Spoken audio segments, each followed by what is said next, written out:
while studying the modern history of India, we oftenly or frequently come across the three terms princely states, provinces and presidencies.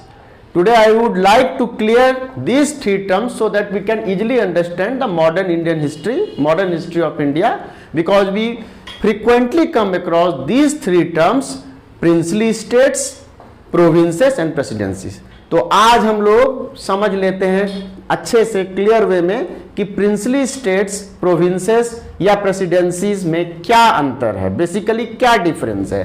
Princely states several large and small states which were ruled by princes, कई बड़े और छोटे राज्य जो कि भारत के मूल राजाओं द्वारा या उनके राजकुमारों द्वारा शासित हुआ करते थे, रूल्ड हुआ करते थे, वैसे राज्यों को प्रिंसली स्टेट्स कहा जाता था, यानी रियासत बोला जाता था। रजवाड़े, देसी रजवाड़े, उनको देसी रजवाड़ा बोला जाता था। वो देसी रजवाड़े हुआ करते थे, रियासतें हुआ करती थी, प्रिंसली स्टेट्स हुआ करते थे, उसी को प्रिंसली स्टेट्स कहते हैं। Several large and small states which were ruled by princes, जो कि प्रिंसों द्वारा यानी राजकुमारों द्वारा या भारतीय राजाओं द्वारा शासित होते थे, वैसे राज्यों को प्रिंसली स्टेट्स कहा जाता था।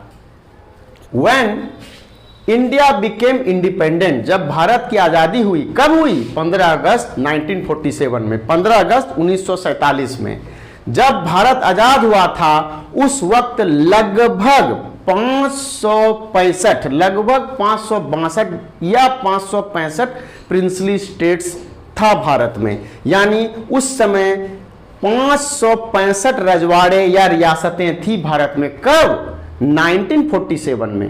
1947 में लगभग 565 छोटे बड़े रियासत या रजवाड़े हुआ करते थे भारत में। भारत उस समय खंडित भारत था, अखंड भारत नहीं था।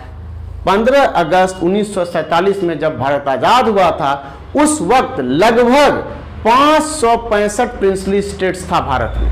अब भारत अखंड भारत नहीं था, उस समय खंडित भारत था, कई हिस्सों में बटा हुआ था, कहीं टुकड़ों में बटा हुआ था, कई रियासतों में बटा हुआ था, कई रजवाड़ों में बटा हुआ था, जिन पर की शासन भारत के मूल राजाओं द्वारा किया जाता था, जो भारत के मूल निवासी राजा हुआ करते थे या राजकुमार हुआ करते थे, उनके द्वारा किया जाता था। तो भारत 1947 के समय, भारत में 1947 के समय लगभग 565 छोटे बड़े रजवाड़े थे या रियासतें थी या छोटे बड़े हिस्सों में बटा हुआ था भारत 1947 के वक्त छोटे बड़े हिस्सों में बटा हुआ था। कितने हिस्सों में बटा हुआ था? लगभग 565। आजादी के टाइम, जब भारत को आजादी मिली थी 1947 में, 15 अगस्त 1947 में, उस वक्त when India became independent in 1947, there was approximately or about 562 princely states. Some of them are, उसका कुछ एग्जाम्पल है, some of them were Kashmir, Mysore, Hyderabad. Kashmir, Mysore, Hyderabad were the princely states. वे सब रजवाड़े थे यानी रियासतें थी। क्या थे? कश्मीर, मैसूर, हैदराबाद। प्रिंसली स्टेट्स का मतलब होता है भारतीय मूल राज्य, जो भारत का मूल राज्य था, जिस पर ब्रिटिश का कंट्रोल नहीं था, जिस पर ब्रिटिश का डायरेक्ट कंट्रोल नहीं था, उसको प्रिंसली स्टेट्स कहा जाता था। प्रिंसली स्टेट्स कश्मीर था उस वक्त, हैदराबाद था, मैसूर था। नेटिव स्टेट्स मतलब कि भारत का मूल राज्य, नेटिव उसको कहते हैं, जो मूल निवासी होता है, मूलतः भारत का अंग था, इंडियन सबकॉन्टिनेंट का पार्ट था, भारतीय उपमहाद्वीप का पार्ट था, उस पर ब्रिटिश का शासन नहीं था, ब्रिटिश का रूल नहीं था, ब्रिटिश का कंट्रोल नहीं था। वैसे रियासतों को, वैसे क्षेत्रों को, वैसे प्रदेश को, वैसे राज्य को प्रिंसली स्टेट्स कहा जाता था। Princely states were not fully controlled, fully मतलब पूर्णतः कंट्रोल नहीं किया जाता था गवर्नमेंट और ब्रिटिश गवर्नमेंट के द्वारा, पूर्णतः नहीं, पार्शियली कंट्रोल किया जा सकता था, पार्शली कंट्रोल किया जा रहा होगा, लेकिन पूर्णतः कंट्रोल ब्रिटिश गवर्नमेंट का ऐसे राज्यों पर नहीं था जिसको कि प्रिंसली स्टेट्स कहते हैं या रियासतें कहा जाता है या रजवाड़े भी उसे कहे जाते हैं, इंग्लिश में प्रिंसली स्टेट्स कहा जाता है। औपचारिक आधिकारिक रूप से वह ब्रिटिश इंडिया का पार्ट नहीं था। प्रिंसली स्टेट्स औपचारिक रूप से ब्रिटिश इंडिया का पार्ट नहीं था, उसको कहेंगे नॉट फॉर्मली और फुल्ली, नॉट फॉर्मली और fully the part of British India. ऐसे राज्य जिसको कि प्रिंसली स्टेट्स कहते हैं वो partially under the control of British हो सकता है, लेकिन fully under the British control में नहीं था, औपचारिक रूप से ब्रिटिश के कंट्रोल में नहीं था, ब्रिटिश इंडिया नहीं कहलाता था, उस पर राज करते थे यहाँ के राजा या उनके राजकुमार, उसको प्रिंसली स्टेट्स बोला जाता है। They were the parts of the Indian subcontinent which had not been conquered और एनेक्स्ड बाय द ब्रिटिश, जिसको कि ब्रिटिश इंडिया के राज्यों में ब्रिटिश इंडिया का जो क्षेत्राधिकार था उसमें संलग्न नहीं किया गया था या हड़प नहीं लिया गया था या एनेक्स्ड नहीं किया गया था या ब्रिटिशर्स द्वारा कॉन्कर्ड नहीं किया गया था। उन क्षेत्रों पर ब्रिटिश ने विजयी हासिल नहीं किया था, विजय घोषित नहीं किया था, जीत नहीं लिया था। ब्रिटिश इंडिपेंडेंट था, डिपेंडेंट नहीं था ब्रिटिश पर, स्वतंत्र था। वैसे राज्यों को प्रिंसली स्टेट्स कहा जाता था। But under the direct control under the indirect control of British subject to subsidiary alliance. Indirectly कैसे ब्रिटिश पर राज करती थी? सब्सिडियरी अलायंस के रूप में, सब्सिडियरी अलायंस के रूप में उस पर इनडायरेक्टली रूल करती थी ब्रिटिश गवर्नमेंट प्रिंसली स्टेट्स पर, यानी सहायक संधि के रूप में राज करती थी, लेकिन डायरेक्ट कंट्रोल इन राज्यों पर ब्रिटिशर्स का नहीं था, अंग्रेजों का डायरेक्ट कंट्रोल प्रिंसली स्टेट्स पर नहीं था। तो ऐसे में कहेंगे कि the Indian subcontinent, they were the part of Indian subcontinent which had not been conquered or annexed by the British but under the indirect rule, indirect rule में था, ब्रिटिश का इनडायरेक्ट रूल उस पर था, यानी अप्रत्यक्ष रूप से रूल था, लेकिन प्रत्यक्ष रूप से रूल नहीं हुआ करता था ब्रिटिश का या अंग्रेजों का, लेकिन subject to subsidiary alliances, subsidiary alliance के रूप में, सब्जेक्ट टू सब्सिडियरी अलायंस यानी सहायक संधि के नियमों के अनुसार उन राज्यों पर भी ब्रिटिश का कुछ न कुछ नियंत्रण था, कुछ न कुछ कंट्रोल था। माना सहायक संधि के नियमों के अनुसार डायरेक्ट नहीं बल्कि इनडायरेक्ट रूल करती थी ब्रिटिश गवर्नमेंट इन राज्यों पर, प्रिंसली स्टेट्स पर।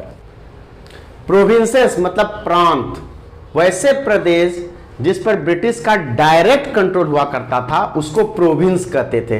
Regions which were directly under the control of British government, वैसे क्षेत्र, वैसे प्रदेश या वैसे भूभाग जिन पर ब्रिटिश का डायरेक्ट कंट्रोल हुआ करता था, यानी प्रत्यक्ष कंट्रोल हुआ करता था, स्पष्ट कंट्रोल हुआ करता था, वैसे राज्यों को प्रोविंस बोला जाता था। प्रांत यानी regions which were directly under the control of British government, वैसे क्षेत्र, वैसे रीजन्स या वैसे प्रदेश जिन पर ब्रिटिश का डायरेक्ट कंट्रोल हुआ करता था, वैसे क्षेत्रों को या वैसे प्रदेशों को या वैसे क्षेत्रों को कहा जाता था प्रोविंस, प्रांत, जिस पर कि ब्रिटिश का डायरेक्ट कंट्रोल हुआ करता था।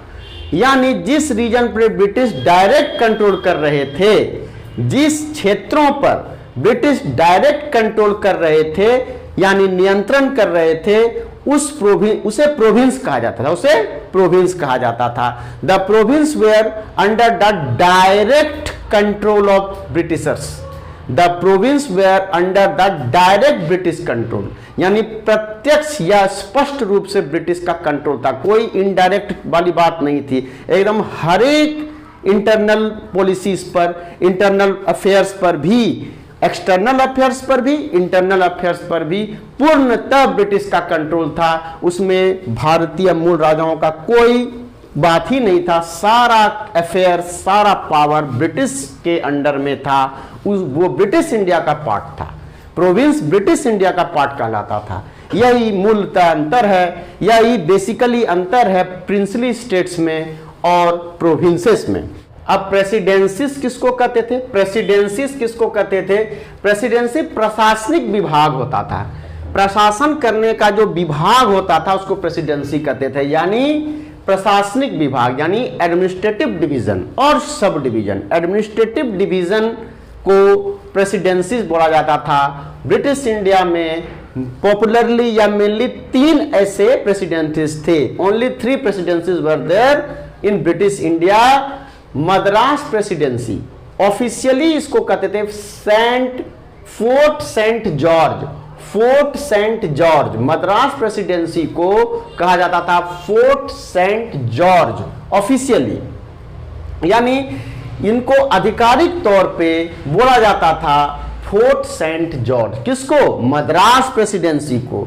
दूसरा था बॉम्बे प्रेसिडेंसी और तीसरा था बंगाल और कलकत्ता प्रेसिडेंसी। बंगाल प्रेसिडेंसी को कलकत्ता प्रेसिडेंसी भी बोला जाता था, बंगाल प्रेसिडेंसी। इसी 3 प्रेसिडेंसीज को मिला करके ब्रिटिश इंडिया बनती थी। बाद में प्रेसिडेंसी को तोड़ दिया गया, तब वो प्रोविंस कहलाने लगा। बड़े बड़ी बहुत ऐसे प्रोविंस कलेक्टिवली कहलाते थे प्रेसिडेंसी। और पूरा ब्रिटिश इंडिया 3 प्रेसिडेंसीज में बटा हुआ था, Madras presidency, Bombay presidency, Bengal presidency. इस तीनों प्रेसिडेंसीज में, इस तीनों एडमिनिस्ट्रेटिव यूनिट में, एडमिनिस्ट्रेटिव विभाग इसको कहते थे, एडमिनिस्ट्रेटिव डिवीजन, यही 3 गो एडमिनिस्ट्रेटिव डिवीजन था ब्रिटिश इंडिया का। मद्रास प्रेसिडेंसी, बॉम्बे प्रेसिडेंसी और बंगाल प्रेसिडेंसी। इस्टेब्लिश कब हुआ था? Madras presidency was founded in the year 1639, 1639 ईस्वी में मद्रास प्रेसिडेंसी को इस्टेब्लिश किया गया था, यानी मद्रास प्रेसिडेंसी की स्थापना की गई थी 1639 में।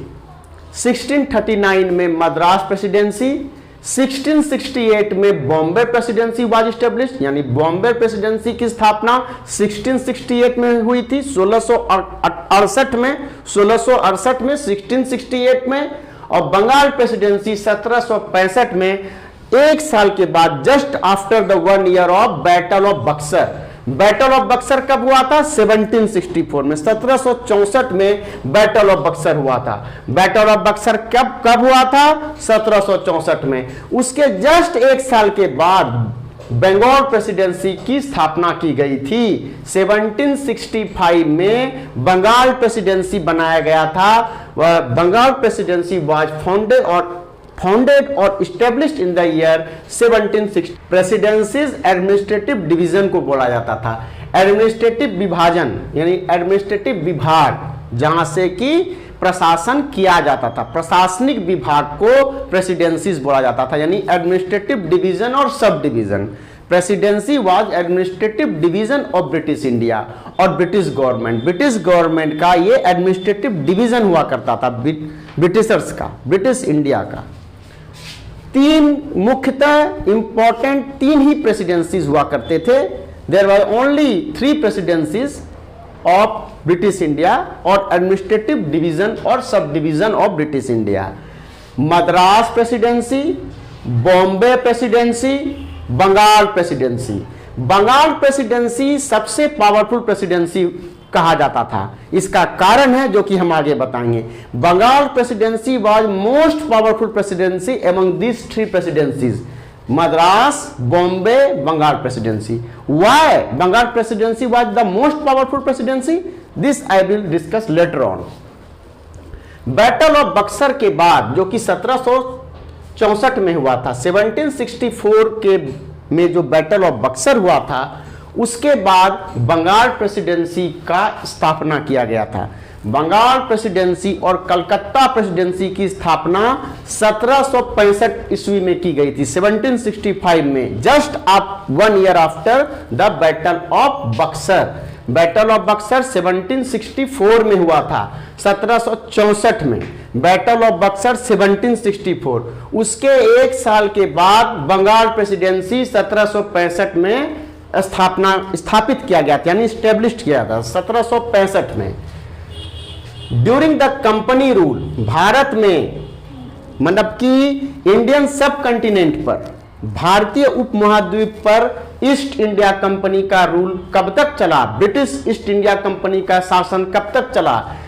1757 में जब प्लेसी का युद्ध हुआ था, उसके बाद ही ब्रिटिश अपने पावर का विस्तार करना आरंभ किया था, यानी एक्सपेंशनिस्ट पॉलिसी, यानी साम्राज्य विस्तार वाली नीति ब्रिटिश सरकार ने बैटल ऑफ प्लेसी के बाद ही आरंभ किया था। ब्रिटिश सरकार ने अपने एक्सपेंशनिस्ट पॉलिसी, विस्तारवादी नीति, साम्राज्य विस्तार की जो नीतियों को लेते हुए आगे बढ़ी थी ब्रिटिश सरकार, नॉर्दर्न इंडिया की तरफ पहले बढ़ी थी, मतलब उत्तर भारत की तरफ।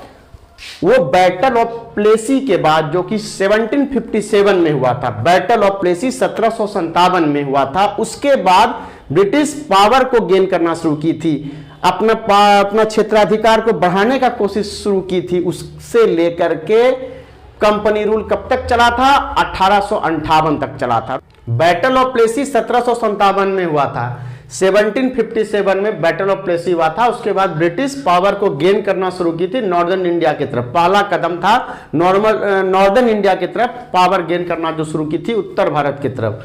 और कंपनी का रूल 1757 से 1858 तक चला था। 1757 से 1858 तक, यानी 1757 से 1858 तक कंपनी रूल चला था। लगभग 101 साल British East India company Bharat पर लगभग 101 साल तक राज की थी। 1757 से 1858 तक, 1757 से 1858 तक, 1757 से 1858 तक द कंपनी ग्रेजुअली, धीरे धीरे, ग्रेजुअली मतलब धीरे धीरे, acquired the sovereignty over the large part of India. Sovereignty over the large part of India. Sovereignty मतलब हो गया संप्रभुता, आधिपत्य, कंट्रोल, संप्रभुता, यानी सोवरेनिटी संप्रभुता। स्वयं उस क्षेत्र का प्रभु बन गया, मालिक बन गया, स्वयं सोवरेनिटी संप्रभुता को कहते हैं या आधिपत्य को कहते हैं। तो द कंपनी ग्रेजुअली, धीरे धीरे company acquired sovereignty over the large parts of India called presidency. जो धीरे धीरे जो कंपनी लार्ज पार्ट ऑफ, बड़े क्षेत्र पर अपना अधिकार जमा रही थी, यानी संप्रभुता हासिल कर रही थी, अपनी सर्वोच्चता हासिल कर रही थी, पावर को कंट्रोल कर रही थी, यानी आधिपत्य जमा रही थी बड़े बड़े हिस्सों पे, भारतीय उपमहाद्वीप के बड़े बड़े हिस्सों पर जो ब्रिटिश ईस्ट इंडिया कंपनी अपनी सोवरेनिटी घोषित कर रही थी, उस क्षेत्रों को प्रेसिडेंसीज बोला जाता था। Presidencies. After the Indian Rebellion of 1857, after the Indian Rebellion of 1857, the company's remaining power were transferred to the crown. Bharat में जो विद्रोह हुआ था, 1857 की जो क्रांति हुई थी, 1857 की क्रांति जो हुई थी रिवोल्ट ऑफ 1857 के बाद, after the Indian rebellion of 1857, the company's remaining power were transfer to the crown. British ताज के हाथों में पावर को स्थानांतरित कर दिया गया था, पावर को ट्रांसफर कर दिया गया था। कब? रिवोल्ट ऑफ 1857 के बाद, यानी इंडियन रिबेलियन ऑफ 1857 के बाद, या भारतीय विद्रोह जो हुआ था 1857 में, 1857 में, उसके बाद कंपनी का जितना भी पावर था, सारा पावर को ब्रिटिश क्राउन के हाथों में सौंप दिया गया था या ट्रांसफर कर दिया गया था। इन द न्यू ब्रिटिश राज, अब ब्रिटिश राज भारत में आ गया। 1858 से जब तक भारत आजाद ना हो गया, 1947 तक, 1858 से 1947 तक लगभग कितना, 90 वर्ष। 1858 से 1947 तक ब्रिटिश क्राउन के अंडर में पावर को डाल दिया गया। भारत पर ब्रिटिश क्राउन डायरेक्ट रूल की, यानी क्वीन विक्टोरिया के हाथों में पावर को डाल दिया गया था। कब से? 1858 से, जब तक भारत आजाद न हो गया था। आजादी भारत को कब मिली थी? 1947 में, 15 अगस्त 1947 में, 15 अगस्त 1947 में। और ब्रिटिश ईस्ट इंडिया कंपनी से पावर को लेकर के किनके हाथों में? ब्रिटिश ताज के हाथों में पावर को ट्रांसफर कर दिया गया था। यानी एम्प्रेस उस समय ग्रेट ब्रिटेन की, यूनाइटेड किंगडम या ग्रेट ब्रिटेन की जो रानी थी, महारानी थी, अलेक्जेंड्रीना विक्टोरिया के हाथों में पावर को ट्रांसफर कर दिया गया था। किसके पावर को ट्रांसफर कर दिया गया था? ब्रिटिश ईस्ट इंडिया कंपनी के पावर को ट्रांसफर कर दिया गया था ब्रिटिश ताज के ऊपर। उस समय ब्रिटेन की महारानी थी अलेक्जेंड्रीना विक्टोरिया, जिनको कि हम लोग क्वीन विक्टोरिया कहते हैं, उनके हाथों में पावर को ट्रांसफर कर दिया गया था 1858 में। यानी after the Indian rebellion of 1857 the powers of East India Company were transfer to the British crown, British ताज। उस समय वहां की रानी थी अलेक्जेंड्रीना विक्टोरिया, जिनको कि हम लोग क्वीन विक्टोरिया के नाम से जानते हैं, उनके हाथों में पावर को ट्रांसफर कर दिया गया था। अब ब्रिटिश पार्लियामेंट या ब्रिटिश राजतंत्र या ब्रिटिश की महारानी, ब्रिटेन की महारानी अब डायरेक्ट कंट्रोल करती थी भारतीय उपमहाद्वीप पर, यानी इंडियन सब कॉन्टिनेंट पर। अब ब्रिटिश ईस्ट इंडिया कंपनी का राज नहीं था, डायरेक्ट कंट्रोल ब्रिटिश क्राउन का हो गया, ब्रिटिश ताज का हो गया। 1858 से 1947 तक लगभग 90 वर्ष तक, यानी after the Indian rebellion of 1857 the company's remaining power, कौन company? British East India Company का, the British East India Company's remaining power were transfer to the crown, ताज, ब्रिटिश ताज को ट्रांसफर कर दिया गया, यानी स्थानांतरित कर दिया गया। इन द न्यू ब्रिटिश राज, अब जो नया ब्रिटिश राज बना वो कब तक चला? 1858 से 1947 तक, यानी लगभग 90 साल चला, लगभग 90 साल चला। The sovereignty extended to a few new regions such as upper Burma, Burma जो देश है उसका अपर पार्ट पर भी ब्रिटिश की संप्रभुता थी, यानी सोवरेनिटी थी।